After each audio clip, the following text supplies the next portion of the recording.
بسم اللہ الرحمن الرحیم۔ السلام علیکم، میں ہوں محمد عثمان اور آپ دیکھ رہے ہیں پروگرام حرف راز اور مقبول جان کے ساتھ۔ ناظرین، آج کی بڑی خبروں میں ایک بہت ہی اہم معاملہ ہے، وہ ہے اسٹیٹ بینک کا، کہ اسٹیٹ بینک کی خود مختاری کے بعد جس کی تجاویز ابھی منظور ہوئیں، بل منظور ہوا، لیکن ایک بہت اہم معاملہ وہ یہ ہے کہ افغان عوام کی مدد کے لیے حکومت پاکستان کا قائم کردہ جو فنڈ ہے اس کا اکاؤنٹ بھی اسٹیٹ بینک آف پاکستان نے کھولنے سے انکار کر دیا ہے۔ کتنی بڑی یہ پیش رفت ہے، کتنا بڑا یہ واقعہ ہے اور اس کے کیا نتائج نکل سکتے ہیں۔ ایک حکومتی سطح پر قائم کیا گیا فنڈ اور ایک ہمسایہ ملک کے عوام کی مدد کے لیے قائم کیا گیا فنڈ، اسٹیٹ بینک کی جانب سے اکاؤنٹ نہ کھولنے کی وجوہات دینا آخر ہیں کیا، اس پہ آج کریں گے ہم بات۔ اور آج ذکر ہوگا ابوظہبی ایئرپورٹ کے اوپر مبینہ حملے کا، جس کی ذمہ داری حوثی باغیوں نے قبول کی ہے۔ یہ کتنا اہم واقعہ اس ریجن کے لیے، اس پہ کریں گے گفتگو۔ اور آخر میں ذکر ہوگا وفاقی شرعی عدالت میں خواجہ سرا کیس کا، کہ آخر آج وہاں اس کیس میں کیا پیش رفت ہوئی، کیا آرگومنٹ ہوئے۔ لیکن بڑھتے ہیں اپنے پہلے موضوع کی جانب۔ اور یہ صاحب، اسٹیٹ بینک کی جانب سے اکاؤنٹ نہ کھولنا کتنا بڑا واقعہ ہے، کتنی بڑی یہ پیش رفت ہے، اس پر کیا کہیں گے آپ؟ عثمان صاحب، 8 دسمبر یعنی آج ایک مہینہ اور تقریباً 10 دن ہو گئے ہیں، حکومت پاکستان نے اسٹیٹ بینک کو ایک حکم جاری کیا۔ فائنانس ڈپارٹمنٹ، اسٹیٹ بینک جس کے پیسے سے چلتا ہے، اسٹیٹ بینک جس کی سبسڈری ہے، اسٹیٹ بینک جو اس پاکستان کے عوام کے خزانے کا کسٹوڈین ہے، اس کو ایک ایشو کیا گیا کہ 8 دسمبر کو ہم وزیر اعظم چاہتے ہیں کہ ایک ریلیف فنڈ قائم کیا جائے، جس کے ہم لوگوں کو اکٹھا کر کے پیسہ کر کے ہم افغانستان کے عوام کے لیے یہاں سے پیسے بھیجیں۔ اس کے اوپر پہلے تو لیت لال ہوتی رہی، کبھی کچھ کبھی کچھ کبھی کچھ، اور اس کے بعد 2 دن ہوئے کہ جس وقت یہ بل پاس ہوا ہے تو انہوں نے کہا کہ چونکہ فیٹف جو ہے اس کے اوپر اعتراض کرے گا، اس لیے ہم یہ فنڈ نہیں کھول سکتے اکاؤنٹ۔ اور یہ باقاعدہ گورنمنٹ کی طرف سے سورسز سے یہ بات کنفرم کی گئی ہے۔ آپ مجھے بتائیے کہ جس وقت ایک حکومت ذاتی طور پہ سپرویژن کر رہی ہو، ایک شفاف اور صاف اکاؤنٹ کھلا ہو اور جس کے اندر صاف اور شفاف طریقے سے لوگ پیسے جمع کرا رہے ہوں، آپ مجھے بتائیے اس سے منی لانڈرنگ کہاں سے آئے گی، کس جگہ سے آئے گی؟ لوگ ایک آپ پیسہ جمع کریں گے، پیسہ جمع کرنے کا نام آئے گا، اس کا شناختی کارڈ آئے گا، اس کی پوری منی ٹریل آئے گی، حکومت اس کو سپروائز کرے گی، اور وہ حکومت جس کے پیسے کی وجہ سے اسٹیٹ بینک چلتا ہے۔ آج اگر پاکستان کے عوام جو ہیں وہ کہہ دیں کہ ہم 1 روپیہ بھی بینک میں نہیں رکھنے، تو رضا باکر کی حیثیت کیا رہ جاتی ہے؟ پاکستان کے اندر تقریباً 2.70-80 لاکھ کے قریب بینک اکاؤنٹ ہے، کھاتے داران جو ہیں، یہی کھاتے داران جو ہیں وہ بائی پاس کریں، اگر ہم جیب میں پیسہ رکھیں گے تو رضا باکر کی اوقات کیا ہے کہ اس کس طرح کا اعتراض کر سکے؟ اصل مسئلہ یہ ہے کہ عثمان صاحب، آئی ایم ایف نے ورچولی اپنے نمائندے یہاں پر بٹھا کے ایک قسم کا تالا لگا دیا اسٹیٹ بینک کو، اور تالا لگانے کے بعد انہوں نے کہا ہے کہ اس سال جو قسط آپ نے دینی ہے 2700 کچھ جو ہے اپنا ارب روپے کی قسط ہے، وہ پہلے پوری کرو۔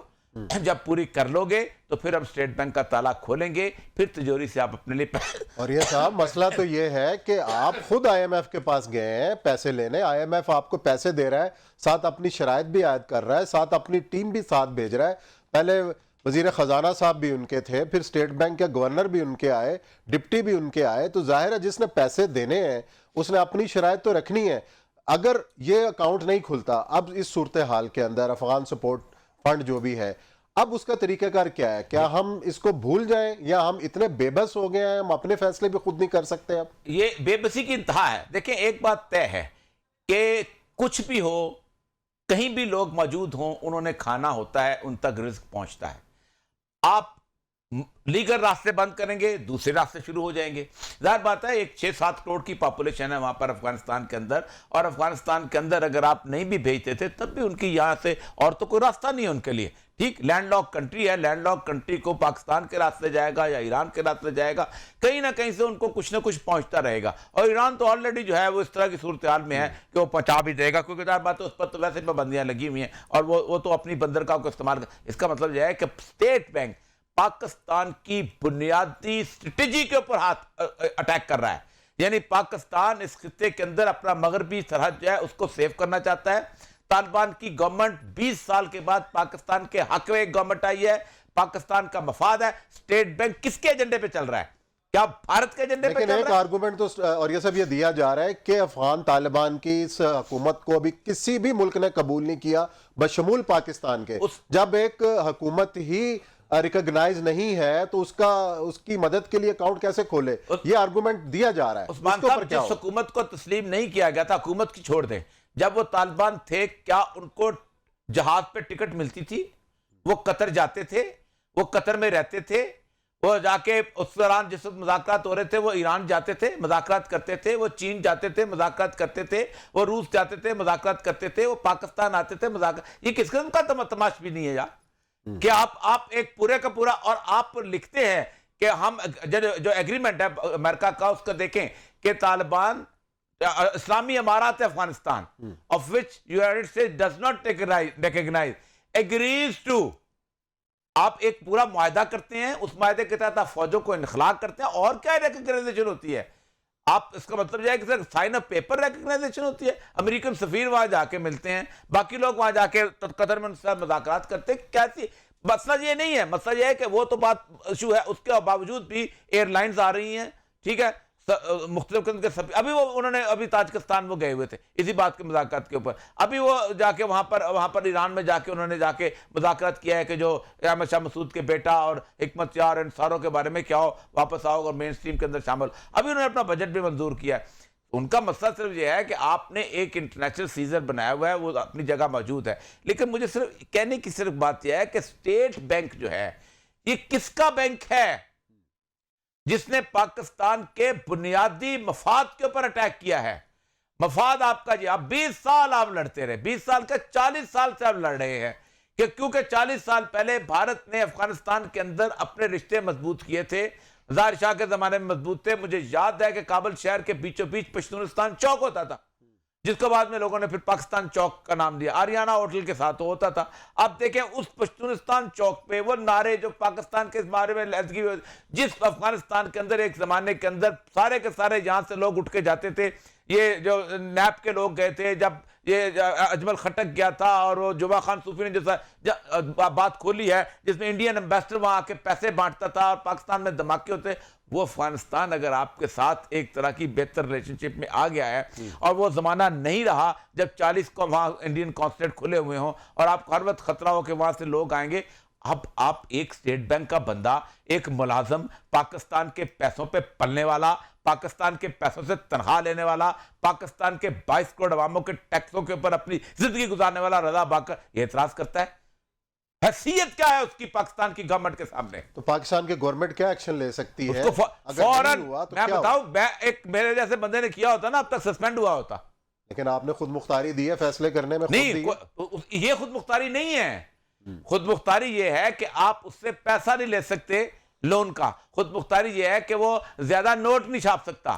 خود مختاری یہ ہے کہ وہ بینکوں کو زیادہ سے زیادہ لیوریج دے سکتا کہ تم یہ اس طرح سے باہر چلے جاؤ. خود مختاری یہ ہے کہ وہ انفلیشن کو کنٹرول کرتا ہے. یہ خود مختاری کدھر سے آ گئی؟ یہ تو عثمان صاحب آپ ایک اکاؤنٹنٹ کو پالتے ہیں اور آپ اس کو کہتے ہیں کہ تمہاری خود مختاری یہ ہے, تم اکاؤنٹ میں بے ایمانی نہیں کرو گے. تمہاری خود مختاری یہ ہے کہ تم یہ سارے جتنے بھی معاملات ہیں ان کو دیکھو گے اور کسی کی سنو گے نہیں. لیکن اگر آپ اس کو یہ کہیں کہ فلاں بندے کو میں تنخواہ دینا چاہتا ہوں اور تم تنخواہ, وہ کہ جی میں تنخواہ نہیں دیتا ہوں, یہ تم کون ہوتے ہو؟ گھر سے پیسے لے کے آئے ہیں انہوں نے, اس شخص نے مصر ڈبویا, ٹھیک, اس شخص نے باقی جگہ پہ, اب تو پتہ چل گیا کہ ہی از این ایجنٹ. اب دیکھیں نا 1 مہینہ ہو گیا. نہیں, نوکری تو ان کی وہ کر رہے ہیں, اب وہ پاکستانی ہے, وہ پاکستانی حکومت نے ان کو اپوائنٹ کیا ہے. اب مسئلہ یہ کہ جو بیچ میں مسئلہ ہے اس کو حل ہونا چاہیے. جی پاکستانی حکومت کو کلیئر کرنا چاہیے. یا تو یہ ہے کہ انہوں نے اعلان کر دیا اور اوپر سے آیا دباؤ, انہوں نے کہا تم انکار کر دو. ایک یہ طریقہ بھی ہوتا ہے نا, اس نے انکار کر دیا, کہا جی وہ فیکٹو کہاں سے آ گئی بھائی؟ Facto is for money laundering. یہاں منی لانڈرنگ سے ہوتی ہے جب ریاست انوالو نہ ہو. جب ریاست آ گئی, جب اوپن اکاؤنٹ کھل گیا, جب اوپن اکاؤنٹ کے اندر پیسے جمع کرانے والوں کا پتہ چل گیا, جب سارے کا سارا اس کا ٹریل پتہ چل گئی, پھر منی لانڈرنگ کہاں سے ہو گئی؟ اس پیسے, ظاہر بات ہے اس فرنٹ کے اندر آپ نے یہی کرنا تھا نا کہ عوام سے اپیل کرنی تھی اور یہ کرنا. اب کیا ہوگا؟ اب وہ جو بات امریکہ کہتا ہے اور طالبان نہیں مانتے, وہی بات ہم سے وہ منوانا چاہتے ہیں. امریکہ کہتا ہے کہ میں این جی اوز کو پیسے دوں گا اور وہ خرچہ کریں گے, طالبان کہتے ہیں نہیں, آپ گورنمنٹ کو پیسے دیں اور ہر خرچ. ابھی بھی آپ دیکھیں پاکستان سے بھی جتنے لوگ جا رہے ہیں وہ کہتے ہیں ریاست آپ کو دیں, ریاست ہمیں دیں. حالانکہ پاکستان والوں کو تو عادت ہے افغانستان میں جا کے مدد کرنے کی, 1979 سے مدد کرتے چلے آ رہے ہیں. کون کون ہے جو وہاں نہیں گیا؟ کون کون ہے جس نے ٹوپی نہیں پہنی افغان جہاد کی؟ کون کون ہے جس نے افغان جہاد کے اوپر یہاں پر فنڈ اکٹھے نہیں کیا اور ٹریننگز نہیں کی؟ یہاں کچھ نہیں ہوتا رہا اس ملک کے اندر. انہوں نے طالبان نے کہا نہیں, یہ معاملہ اب نہیں چلے گا. جیسے ہم نے پہلے کیا تھا کہ ہم آپ کے اسٹیٹ کے ساتھ, جب ایک ریاست بن گئی ہے, ایک نظم اجتماعی ہو گیا ہے, اسلام بھی یہی کہتا ہے, شریعت بھی کہتی ہے کہ اس نظم اجتماعی کے ساتھ معاملات طے کریں گے, اور نظم اجتماعی کے ساتھ معاملات طے کرنا چاہتے تھے. یا تو گورنمنٹ کو کلیریفائی کرنا پڑے کہ پاکستان کے اندر ایک اور ریاست بن گئی ہے, یا تو جامعہ حفصہ بن گئی ہے یہاں پر اسٹیٹ بینک جو ہے, ٹھیک, ریاست کیا, ریاست بندوق سے نہیں بنتی, ریاست کیا احکامات اختیار سے بھی اختیار سے بنتی ہے, تو یہ بن گئی, یا پھر یہ آپ کی ملی پہ کرتا ہے. کوئی نہ ایک چیز ہے عمران خان صاحب کو, عمران خان وضاحت ہونی چاہیے اسٹیٹ بینک کی طرف سے بھی, حکومت کی طرف سے بھی. اگر یہ اقدام نہیں ہوتا تو اس کا اور طریقہ کار اختیار کیا جائے گا اور وے فارورڈ کیا ہے. یہاں لیتے ہیں بریک کے بعد آتے ہیں تو پھر پروگرام کا سلسلہ جاری رکھتے ہیں.